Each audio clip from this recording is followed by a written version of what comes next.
2022. We pull up to the hospital and we check in, of course, and the nurse that takes us back is like, your doctor is in a hurry. We're gonna go ahead and get you back here. So when you get back, just know that there may be a lot going on. I don't want you to be surprised. They're in a hurry. We're gonna go ahead and do the surgery, which is fine. You know, I was ready to see my baby girl anyway. So she's rushing me back there. She's doing everything but running, as far, you know, wheeling me back there. And we get in the room and there's a lady over here doing the IV, a lady over here collecting information, people walking in and out, which again is fine. You know, I was ready to meet baby girl, cool. This is my second C-section, so I wasn't necessarily nervous. So they go ahead and they get me back.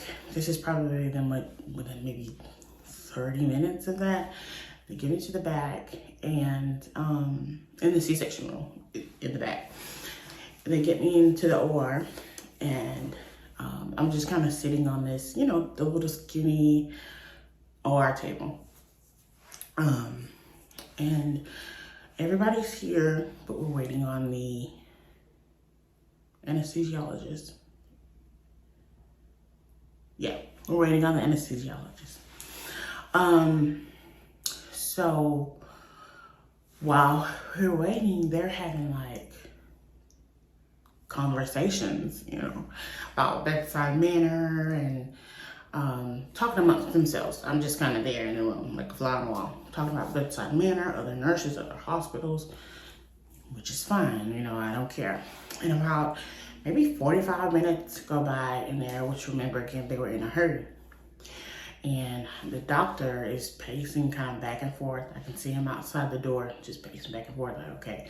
They said that he was supposed to be going on vacation, so I don't know if this is a case where he was gonna miss his flight or what, but you could tell that he was also in a hurry. So after about maybe 45 minutes, it may have been really an hour, I don't know. They call and they're asking the anesthesiologist, like, where are you? You know, we're down in the OR waiting on you. She's like, oh, I didn't know you guys were waiting on me. She was doing something. She's like, I'll be down there soon. Maybe about 20 minutes later, she comes in. They try to do the spinal, and she tried maybe 3 times and they couldn't get it. She tried maybe twice actually and they couldn't get it. And again, I could tell she was rushing. I don't know if she was nervous, but it just wasn't working. And this was different from the first time that I had a C-section. First time I had a C-section, you know, they like hunch over, stick it in there, and you know, like, it's uncomfortable for a minute, but you get back up, you're fine, it's cool. Well, I don't know if you get back up, but anyway, it's fine. So after those couple of attempts, I don't know if it's because they were in a hurry or not, I don't know. But she's like, well, we're just gonna go ahead and put you under general anesthesia, meaning they're gonna put me to sleep. Once they said that, it's like, when I tell you because I was sitting up on the skinny table, when I tell you they laid me flat back on that table, one person here taking my arm here, one person here taking my arm there, they're ripping packages off, needles, and I'm like, when I tell you it was like this, it was like that. So this is when everything starts to turn for me, because I'm like, you know, like, I understand that this is a process, but everything was so rushed and it just happened so fast. And okay, after that, I just remember being laid flat back on this table. Remember, I'm 37 weeks pregnant. I'm already a big girl. They laid me flat back on this table, and if you've been pregnant before, and I don't know if it's because I'm big too, if you've been pregnant before, if somebody lays you flat back on a surface like that, it feels like you can't breathe. So they're giving me oxygen, or the anesthesia probably. Giving me the anesthesia, but I feel like I can't breathe. So all I can do at this moment is like moan. I'm not gonna mimic that. It's traumatic already. All I could do was like moan. And to paint the picture, and I'm not trying to be dramatic, but that's how I imagine being waterboarded feels like. Like you're breathing, but it feels like you're also suffocating. So, and I'm just praying, like, please, I just go ahead and knock me out, you know. And it was taking, maybe it was 30 seconds for all I know, but it felt like forever. So I finally go to sleep, of course, and I wake up, and the nurse that was talking about the bedside manner, and I don't know, the nurse that came and got me, she was kind of there through the whole thing. I can just kind of hear her more so than see, but she's like, well, she's what did she say? There's a lot of blood, and I can feel her like feel the pressure of her taking like towels and cleaning it up. And I wake up and my husband's not there, my baby's not there, so I'm like, what's going on? My husband finally comes in and he shows me a picture, and my baby has all these tubes on her.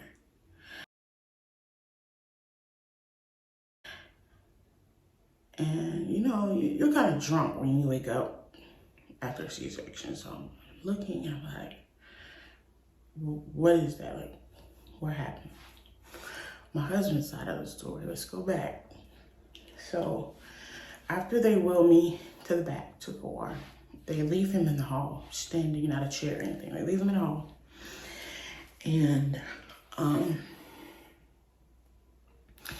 he's, you know, waiting to hear back, waiting, you know, something. This whole time that it's been about an hour total, that we've waited to get started as far as the C-section, he's standing and he doesn't know anything. Nobody just came and told him that I went under general. Nobody just came and told him that we're waiting on the anesthesiologist. Literally just waiting. He's on the phone with his mom, just kind of talking to pass time by, standing. After that goes by, or that hour goes by, he said that he sees people rushing to that room. And, you know, you see somebody rush into the room that your wife is in. It's kind of alarming, but again, nobody came and told him anything. So the nurse, the student nurse that we met, she comes down the hall and he catches her. And finally, they let him come back to where I was. And somewhere along that line, he got to take pictures of the baby that I saw. And basically, they had a difficult time pulling her out.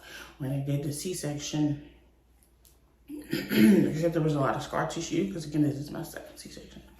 Except there was a lot of scar tissue, so they had to tug her out, and she wasn't coming out fast enough.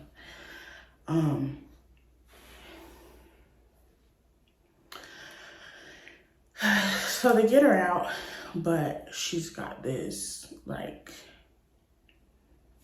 twitch, this jerk to her that she's doing.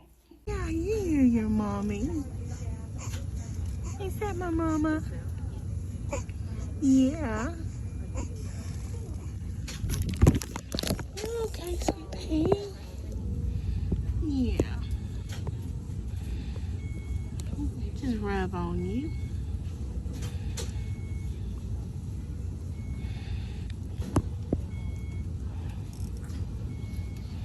Hey, sweet girl. Like this. Pretty sure I have it on camera, but like this jerk to her. And they're thinking that maybe there's like something neurologically going on, that there are many seizures, they don't know. So,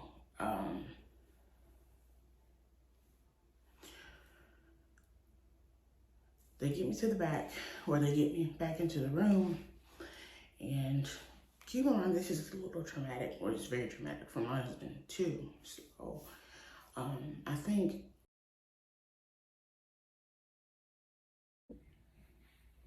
so. Once I get back into, you know, your own individual room, my husband leaves because he can't see the baby anyway.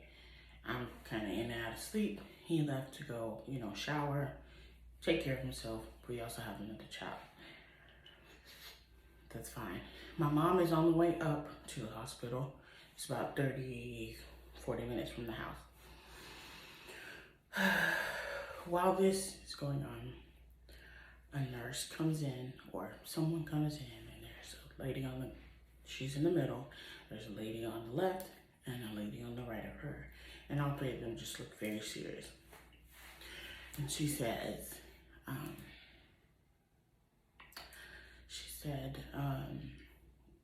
we're gonna have to take your baby to a hospital about an hour away. Our NICU is full. She needs more care. Blah, blah, blah. It's like, I'm looking at her, but, you know, I'm not processing it. And she kind of looks and she waits. She waits on me like, you know, somebody's looking at you and they're waiting on a response. That's how it was. And after a minute, she's like, well, something to the effect of, congratulations, Mama. If you need us, let us know. Fine. And it's like, as soon as that door clicked, it clicks for me. I just broke. I just broke. Because, one, I haven't been able to see my baby. So I really don't know how she looks outside of that picture, why she's got these tubes on. My husband didn't explain because he can't. He's like, he doesn't know. And you're telling me that not only is she in a NICU, but she needs to be transported? It was rough. I just broke. Everybody else was in the room. It was rough. Okay. My mom gets up there. And I call my husband back. I'm like, they said that she has to be transported. You may need to come back up here. And honestly, I can't remember if he made it back up there in time or not. But I know my mom was in the room. And they bring her in there before they transport her. And she's in this little big, not little, it's a big clear enclosure, kind of like a corsage box or something.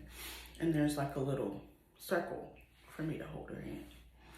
And I held her hand as long as I could with my little pinky. I was just telling her, like, it's gonna be okay, it's gonna be okay. Mommy's gonna see you later.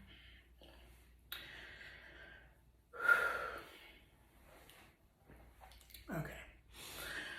And they didn't rush me, but at the same time, you can read body language and you can tell they're kind of like, okay, we need to move it, we need to go. So, of course, I have another moment after they leave, and my mom was like, she's gonna be all right, she's gonna be all right. And you know, this is a lot. It's a lot to process at one time, you know. Anyway, so I had her on a Wednesday, and I'm like forcing my body to recover so I can go see her. I think this will be the problem.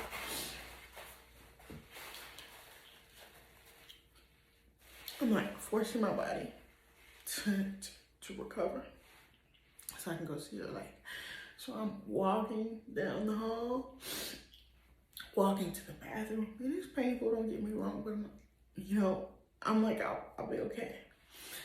So I had on a Wednesday. Okay, let me try to get my voice together.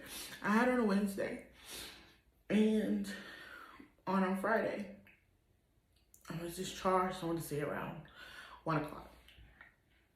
So they discharged me. My mom is there. My husband, I think, is home with my son. They discharged me, and we went straight from the hospital to the hospital where my daughter was, a whole hour away. Wednesday, I had her.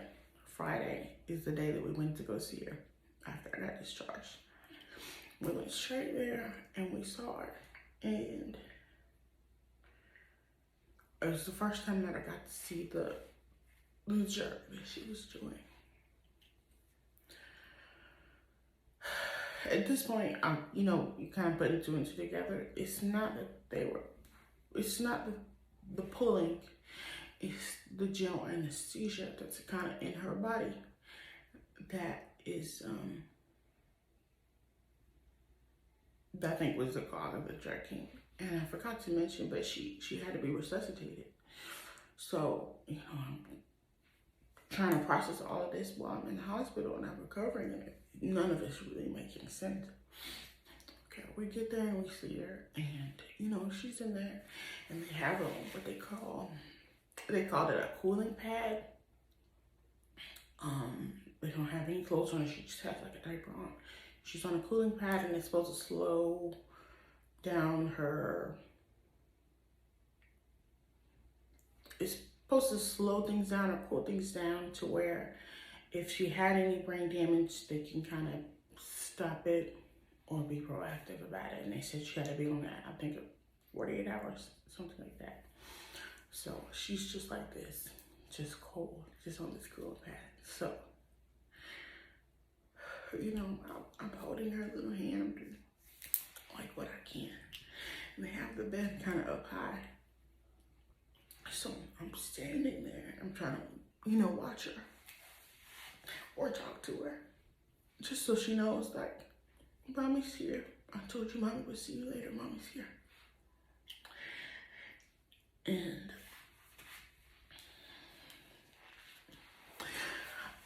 I'm getting like upset at myself because I don't have the energy, the strength to stand up and see her. I didn't know that the bed could be lowered.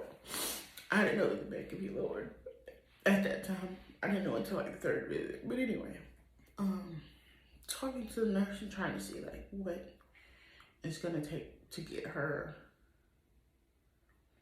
out. Like what does she have to go through where she can come home? And she's giving me like a list of things she has to do. This. I'm like, oh my gosh, it's gonna be about 2 weeks, at least 2 weeks until my baby can come home. That wasn't the case, thankfully, but anyway, I couldn't stay long because, I'm starting to hurt. So we left, and we get home, and my son comes up to the car, and he's like on his tiptoes, and he's looking in the windows like, trying to see in the back seat. And he says, "Baby?" And I said, "No, Mommy doesn't have baby." He was like 18 months at this time. He said, "Baby?" I said, "No, Mommy doesn't have baby." And I was it stunk a little bit, but I was so proud because I'm like, he understood all these months that I was telling him, Mommy's gonna have baby. He understood, he got it. He got what I was saying. So he was looking for her, and it kind of hurt my feelings that she wasn't there, that I couldn't show her. But so we get there, and I'm trying to pump, like the past time.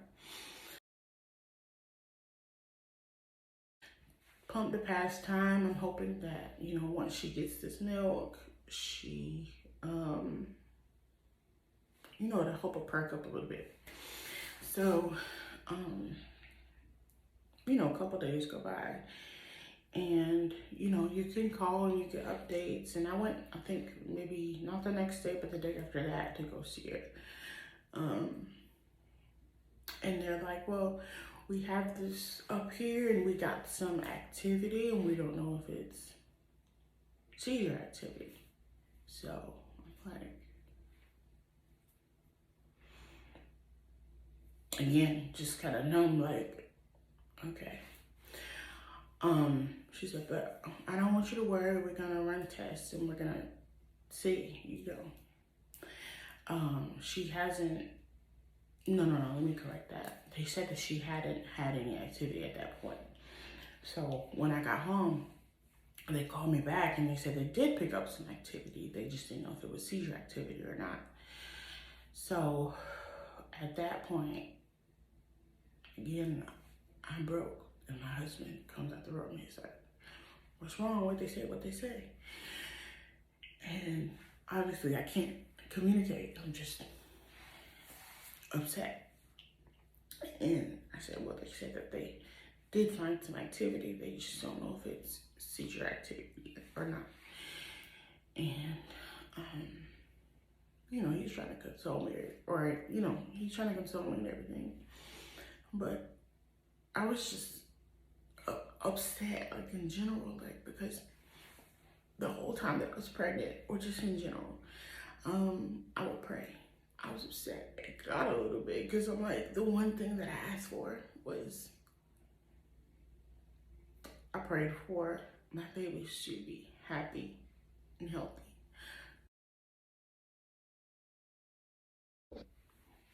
That's how I felt at the time. Like, that's the main thing that I asked you for, God. I asked for happy and healthy kids. While pregnant with Neelan, while pregnant with her, that's the main thing that I've been asking for happy and healthy and prosperous children. I was hurt. I was upset, but we did get through it. She came home about the 8th or 9th day after being born.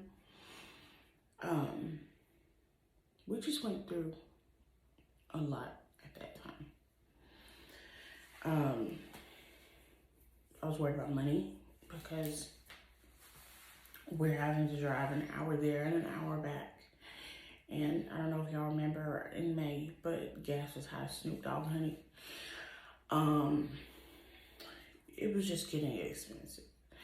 But she's finally able to come home, and obviously she's happy and healthy now, but I was really upset.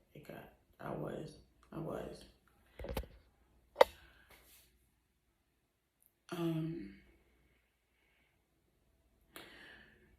I told God when I got that call about the seizure activity, I was like, I can't do this. I'm not built for this.